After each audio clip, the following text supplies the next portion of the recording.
Hi, Lax Coach Mike here, laxcoachmike.com. In this little video, we want to talk about lacrosse offensive sets out of the 1-4-1. Again, we look at formations predominantly not only based on our talent, but as an opportunity to mess up the defensive slide package. Most coaches will go 1-4 against a zone defense. It can be very, very effective. Got to remember to maintain that spacing. That's huge. It's also an offense that features horizontal feeds, opportunities that coaches don't see a lot and defenses don't see a lot. And then finally, a play you see a lot at Hopkins and we run all the time, the Mumbo. I'm going to get into a little bit of detailed explanation. Hope you enjoy. Lax Coach Mike, laxcoachmike.com. Thank you very much. 4-1. Regardless of how you want to play it.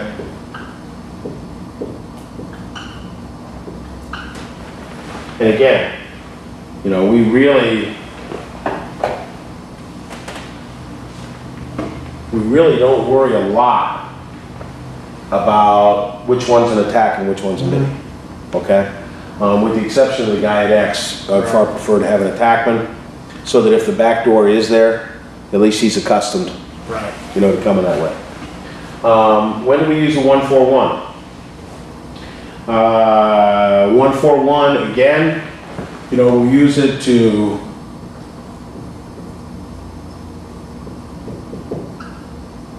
mess up slides, especially slides that they cannot defend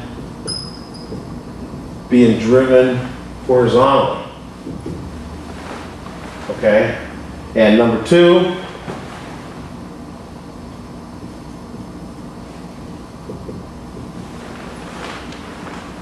%90 of the coaches that have some clue what they're doing, Josh, when a team goes zone against them, will immediately go 1-4. When I was at McIntosh, I had a kid that ran a 4-4, 4-5, 40 short stick, and we used to put him in the middle of our zone and our string guy bouncing up and down. And you know, we got to the semifinals and we went zone. We had like a 2-goal lead or a 1-goal lead with like 45 or 50 seconds or a minute left in the first half. We went zone, just trying to get out of the half, and I think they scored once, maybe twice off of 1-4 before I could get out of it. Good coaches just know what to do, okay? Because if a team is going zone, you know, and this guy drives, they have to, you know, get locked in here, right? This guy just comes out a little bit. Man, we got a great right-handed shot. Or if you got a left-handed shooter, you know, this is where you want him. So anytime a team goes zone, I would consider 1-4. And again, I think it's always good just to show it to teams. Sure. You know? And you never really know. You know, you run it in practice a couple of times, you kind of get a feel for maybe a place where your team would feel comfortable. Another thing, while I'm talking about zones, let me stay here for a second.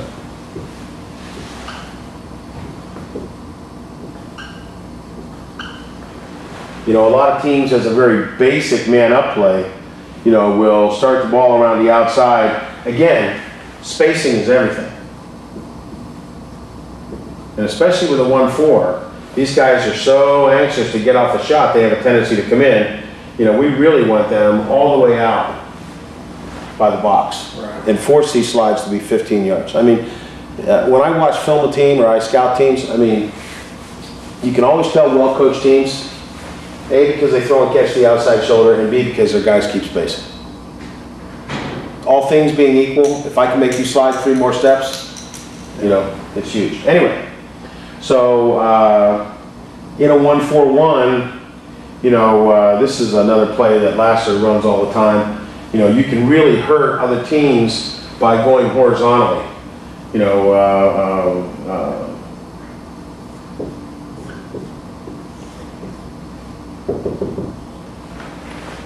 a double pick here, so that instead of my feeds coming vertical, back to top or top to back, even though the back door may be here, this is a great place now, not just with these two guys in the middle. You know what, man, all the years I was coaching, I never got real good at getting these two guys open for shots off a horizontal feed. Yeah. Their sticks are too long, there just seems to be a lot of traffic in there. But if these guys set here, and this guy comes up high, and you got a right-handed shooter here, it's a nice little look, either against the zone or even in a man-to-man. And like I said, you know, Lassiter, if you watch Lassiter play, even in their 2-3-1 or their 2-2-2, you know, 80% of their offense is driven off of horizontal feeds, off picks. And one easy play that we make a living out of in a 1-4-1. Oops.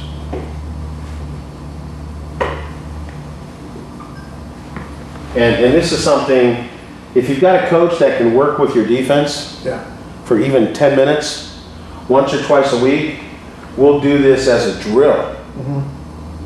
Just with no defense. Run 4 guys in there, okay? And this is a very, very common word with lacrosse coaches called a mumbo. Now, what a mumbo means is that we are going to feed from top or bottom, but we're going to set our picks horizontally. Now, you know, I really don't run a lot of different mumbos, except I run all the time, what they call a double mumbo. And this guy's going to be our feeder.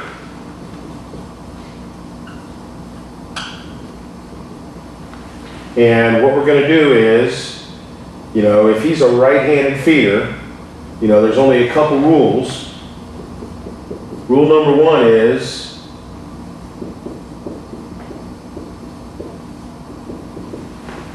most teams will put their long stick midi up here on this guy. We don't want to try and make that feed off a long stick midi, right? So we'll actually jog the ball around. Just slowly run it over, right? Now the other guy go up top that has a short stick on him. Okay, give it to him. And if the short stick happens to be in the middle, if they're playing 2 shorties here, long stick here, you know, we'll just have the guy with the short stick pop out. Okay. So the number 1 rule is it's got to be covered by a short stick, okay? Number 2, we'll have him drive with his offhand. He's a right-hander, let's say. We'll have him drive with his offhand, and that's the signal to these guys that the mumbo has started. And this is it's a great play. I mean, you know, we run this and other coaches are yelling, it's just a mumbo, it's just a mumbo. And, you know, it requires a little bit of timing, but it's so easy, okay? This guy comes in and sets a pick. This guy comes in and sets a pick. As soon as this guy breaks, now I know he doesn't want to feed it left-handed, so he's going to go, so he's going to go left a little bit. Then he's going to come around in here, okay? And these players are now going to come around the picks simultaneously. And they're always open. They're always open. So if you got a left-hand shooter, this is where you want him. Your right-hand shooter, put him inside. That's where you want him. And these guys always come around in space. This guy now has a relatively simple feed to his choice of guys. Yeah, I like that. I remember that from your practice. Well, and I'm blessed. That team you happen to see, this kid's a 6'4" left-handed attacker. Yeah. So when he gets the ball 8 yards in front, he can shoot high to low. I mean, it's just the timing is something you got to work on. So like I said, if I get just my offensive players once or twice a week, I would say, give me 4. You know, and I'll roll the ball. This guy has to drive and come. And, you know, so they learn when he actually switches hands or cuts back, that's their signal to pick. And it does take a little bit of timing. You know, we don't want this guy all the way out here. You know, we don't want him in here. You know, we want him coming right off the pick and then basically coming high more than he's curling. Does that make sense? Yes. Because now these defenders just get lost and we get those shots off all the time. And you said they initiate off of the feeder when he switches hands? Yeah. Although